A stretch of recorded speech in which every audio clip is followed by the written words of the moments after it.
বন্ধুরা, রাত বাজে এখন ৯টার সময় না ভূত চাপলো মাথায় যে কিছু একটা খেতে হবে। কিন্তু কি খেতে হবে বলো তো? যে বাইরের কিছু একটা খাবার। তো আবার একদিকে মাথায় চিন্তা আসলো যে এত রাতে বাইরে কে যাবে বা কি করে আনা হবে, দরকার নেই। তার থেকে বরঞ্চ ঘরে যেটা যেটা আছে তাই দিয়ে একটা ভালো বাইরের খাবারই তৈরি করে ফেলি, ঠিক আছে? আর এখন তোমরা সবাই জানো বাইরের খাবারটা খাওয়া খুবই স্বাস্থ্যের পক্ষে ক্ষতিকারক। এখন না, তোমরা সবসময় জানো, এটা আমরা সবাই জানি। তো যাই হোক, আমার মাথায় একটা বুদ্ধি এলো যে ঘরে তো অনেক কিছু আছে, তাই দিয়ে আমি একটা সুন্দর করে একটা বাইরের মতোই খাবার তৈরি করে ফেলি ঘরোয়া পদ্ধতিতে। এটা খেতে কিন্তু স্বাস্থ্যের পক্ষেও ভালো। তো যাই হোক, এর মধ্যে আমি কি কি দিয়েছি তোমাদের আগে বলি। প্রথমে এর মধ্যে আছে বেসন, আলু সেদ্ধ, কাতলা মাছ, তারপরে পেঁয়াজ রসুন আদা কুচি, হচ্ছে ডিম দিয়েছি, ঠিক আছে, ধনেপাতা দিয়েছি। তো এগুলো সব কিছু দিয়ে মেখে সুন্দর করে, তারপরে লবণ দিয়েছি। আর তারপরে সব কিছু দিয়ে সুন্দর করে মেখে আমি বিস্কুটের গুঁড়ো দিয়ে কোট করে সুন্দর করে এই যে চৌকো চৌকো করে হাতে শেপ দিয়ে আমি ভেজেছি, মানে ভাজছি, এখনও ভাজছি। তো এটার নাম আমি কী দিয়েছিলাম তো, ফিশ কাটলেট। কারণ যেহেতু এখানে মাছ আছে, কাতলা মাছ, তো কাতলা মাছ দিয়েই আমি বানাচ্ছি। আর মাছটা তো ভাজা ছিল আগের থেকেই ফ্রিজে, ঠিক আছে, বের করে ছাড়িয়ে সুন্দর করে কাটা বেছে পেটির পিস দেখে আমি নিয়ে নিয়েছি।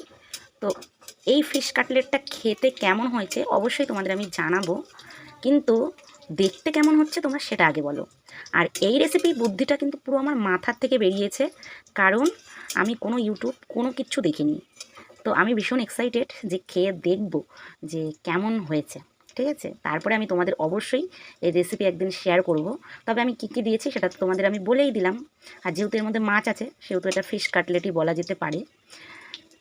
তো আমার এই ফিশ কাটলেটগুলো এখন ভাজা হচ্ছে, তোমরা দেখতে পাচ্ছ।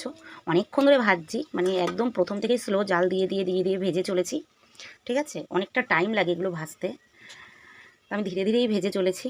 তো ফিশ কাটলেটগুলো কেমন হয়েছে তোমরা বলো কিন্তু, তারপরে তো খেয়ে তোমাদের বলছি কেমন হয়েছে। তো চলো এখন পুরোপুরি জিনিসটা আমি ভেজে ঘরে নিয়ে যাই। আর অনেক দিন ধরে জানো তো সন্ধেবেলা একটুখানি মানে ভাজা পোড়া খাওয়া হচ্ছে না, তো ইচ্ছেও করছে, মেয়েও খুব বায়না করছিল যে ওর বাবাকে বলছিল। তারপর আমি ভাবলাম চল, এখন তো ফ্রিজ আছে, মোটামুটি ফ্রিজেই অনেক কিছুই থাকে, তো বললাম চল বানিয়েই দিই। ঘরে ডিমও আছে, ডিমটা এমনিতে আমার সবসময় থাকে কেনা, কিন্তু এখন এটা আমি কেনা ডিম দিইনি, এটা আমি আমাদের মুরগিতে যে ডিমগুলো দেয় সেখান থেকে একটা ডিম দিয়েছি। আর ঝালটা কিন্তু আমি একটু বেশি দিয়েছি, কাঁচা লঙ্কা, আদার্স কোনো লঙ্কার গুঁড়ো টুড়ো আমি কিচ্ছু দিইনি। সাথে দিয়েছি বিরিয়ানির মশলা, এটা কিন্তু সবচেয়ে ইম্পর্টেন্ট।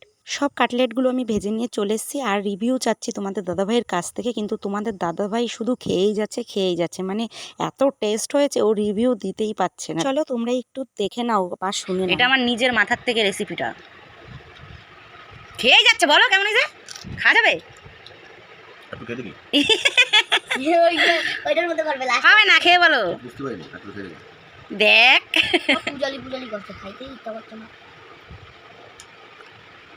কেমন, এই দেখ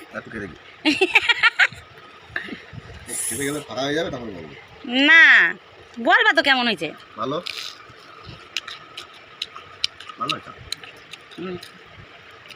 পুরো বুদ্ধিটা আমার মাথার থেকে। তোমরা কিন্তু তোমাদের দাদাভাইয়ের খাওয়াটা দেখে বুঝতেই পারছো যে এটা কতটা সুস্বাদু হয়েছে খেতে, আর আমার মেয়েও খুব আনন্দ করে খাচ্ছে। সত্যিই টেস্ট। হেব্বি। তোমার ভাজার সময় বলেছি হেব্বি সুন্দর গন্ধ বেরিয়ে গেছে, পুরো দোকানের মতো গন্ধ বেরিয়েছিল।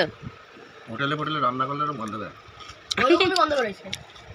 বোম্বে হোটেলে কিছু কিছু খাবার আছে এরকম গন্ধ বের। আমার গন্ধ বের। যাক তাহলে সার্থক।